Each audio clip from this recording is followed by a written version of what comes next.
Hey, Dan Meyer here, and today we're going to talk about how to promote your YouTube channel. And the idea behind this video is that I'm going to share with you the steps that we've taken, the tips that I've used to be able to launch my new YouTube channel, which we just launched a couple months ago. And we've been creating content for every day. I've got about 50 videos out there.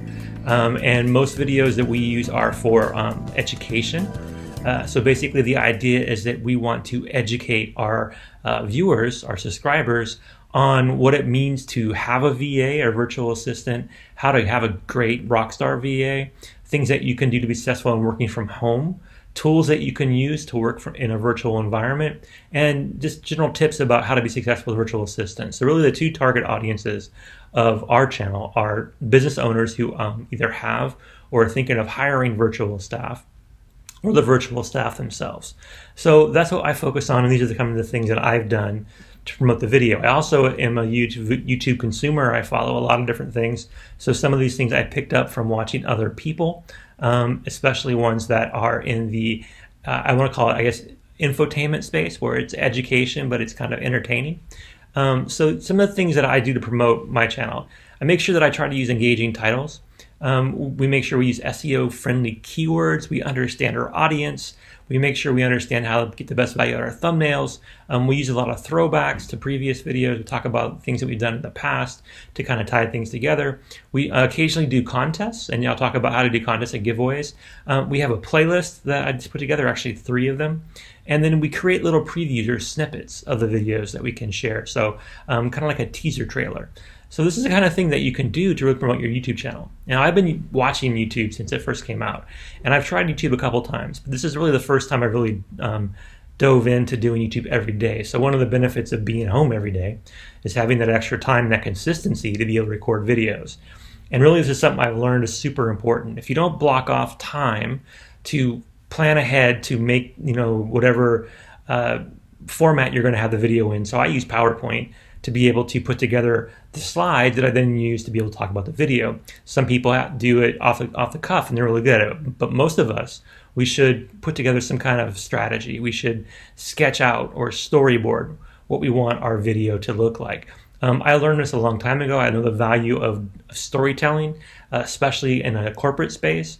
And when it comes to small business, I've really done a lot of that. So really my experience in the last 25 years has been doing things where I take information, whether it be educational information or business information like data and metrics and numbers, and I tell a story around them. So really the idea is that you want to provide your audience with information that both educates and entertains. So that's what we're going to try to do. That's what I've been doing for a while. And the most important thing that I've found is that you have to have a good title, right? Your title has to be able to engage your audience. They have to want to click on it, right? There's nothing more important when it comes to your video, besides the quality of the video, I guess, but the title is what you're going to get clicks. So make sure you're using, keyword research. Figure out what are the top keywords and what you're trying to do. What is your niche? What are the hashtags? What are the keywords? What are the people looking for when they do a Google search? And you can do this. You can say, what are the most popular, video titles? Or just Google anything that you can think of that will help you figure out how to get that keyword research. You can also hire a VA to do keywording or SEO keywording for you that you can use on YouTube. Use the word video a lot, right? It doesn't hurt. In fact, it's really important that when people are doing a search that you have video in there so it pops up as a video, right? Real top. Consider character counts, keep it short and simple. Here's the biggest challenge is you want to have a catchy, engaging title, but you want to keep it simple.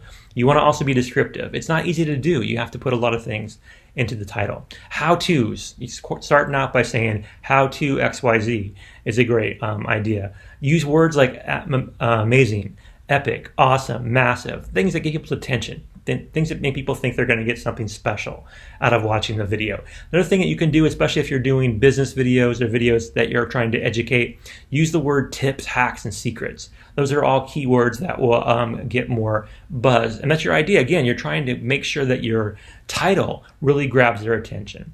The next thing you can do, and kind of related to the first thing, is to set up your YouTube SEO, right? So your YouTube channel, you can do things with the SEO to be able to attract more traffic. You should use keywords in the video, in text in the video. You should mention them clearly in the video. You should put them in the comment section of the video. You can just put keywords, keywords, keywords. You want to make sure that you are definitely trying to capture everything. It may sound silly, but there's no such thing as too many keywords. Really, seriously, you need to be able to really think of the keywords that describe what you're trying to do with a video and get them out there as much as possible. You want to pay attention to the analytics. There is a free analytics tab that you can go to when you have a YouTube channel, and you should be looking at that to figure out how many people are doing what and how often. Get to know your audience. When are they viewing things? How long are they sticking around for? What's the average length of view? And you can look at demographics, you can look at geography, where are they coming from, what age group do they belong to. This will help you figure out if you're actually hitting your target market. If you're trying to target a certain segment of the market, but your YouTube followers are not that segment, then you're really wasting your time with the channel. So you want to make sure you're using the analytics to understand what you can do to make sure you're getting your audience what they want. And you got to match up what you do with your audience. And you know how to do that by looking at the channel analytics tab in your YouTube. You also want to customize your thumbnails. There are some great tools that you can use to make catchy images.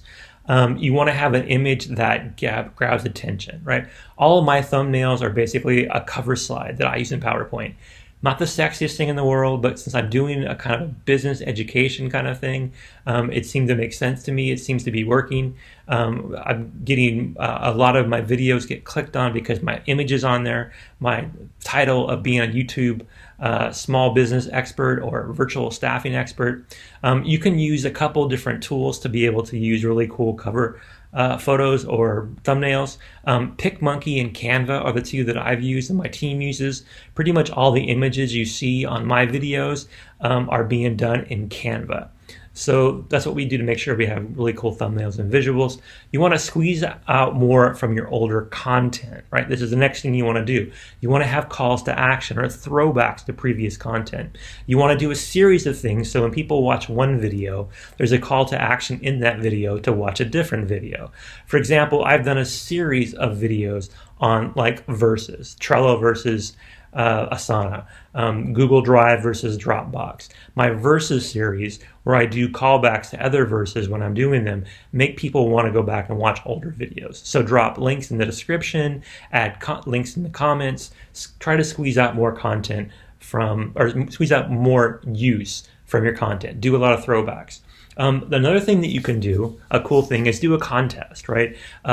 You can do some kind of random contest. Everyone that watches the video, they can enter into a contest and give them a free promotional thing.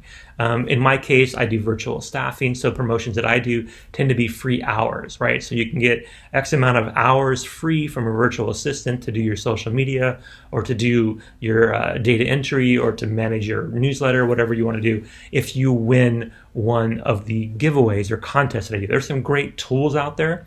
There's one I've been playing around with called Rafflecopter.